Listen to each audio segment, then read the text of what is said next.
अस्सलाम वालेकुम students. FSc mathematics chapter number 3 integration का है। एक्सरसाइज 3.4 है और नीचे मैंने अपना वेबसाइट का एड्रेस, ईमेल एड्रेस और व्हाट्सएप वाइपर नंबर दे दिए हैं। अगर मैंने चेंज किए तो मैं अपडेट कर दूंगा।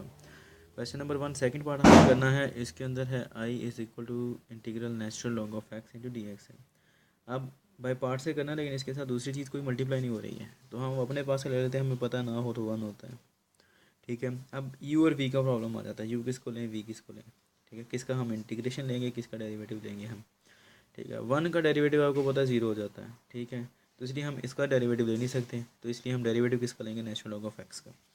ठीक है, तो क्या आएगा हमारे पास, उसी फार्मूले को यूज़ करते हुए बाय पार्ट्स का जो फार्मूला आता है तो यूज़ करें तो क्या आएगा, 1 आ जाएगा, सॉरी नेचुरल लॉग आ जाएगा सबसे पहले, और 1 का जो आ जाएगा इंटीग्रल आ जाएगा माइनस इंटीग्रल, उसके बाद फिर इंटीग्रल आता है किसका, इसी वाले फंक्शन 1 dx, और उसके बाद आएगा हमारे पास G multiplied by d x of natural log x into d x आ जाएगा। अब उसके बाद आएगा नेचुरल लॉग एक्स, और 1 का इंटीग्रल आपको पता है एक्स होता है, माइनस आगे फिर इंटीग्रल, ये 1 का इंटीग्रल क्या आएगा, फिर एक्स आ जाएगा, और इसका डेरिवेटिव क्या आता है, 1/x आता है, ये आपको पता है, इंटू डी एक्स।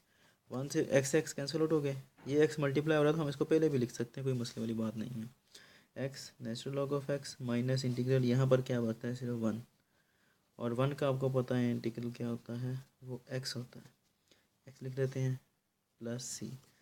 मज़ीद सिंप्लीफाई, वैसे तो खैर ठीक है, ये आंसर यही है, लेकिन मज़ीद सिंप्लीफाई करना चाहते हैं तो एक्स को कॉमन कर लें, नेचुरल ऑफ एक्स माइनस 1 बचेगा हमारे पास। ये आंसर भी ठीक है, ये आंसर भी ठीक है, जो मर्ज़ी लिख लें। क्वेश्चन इजी सा है, उम्मीद है कि आपको समझ आ गया होगा। अगर ना समझ आए तो आप कमेंट्स में पूछ सकते हैं या मुझसे कांटेक्ट कर सकते हैं ईमेल पे भी और मेरे नंबर पर भी। अब इंशाल्लाह नेक्स्ट वीडियो में मुलाकात होगी, तब तक के लिए अपना ख्याल रखिए और मुझे दुआ में याद रखिए। अल्लाह हाफ़िज़।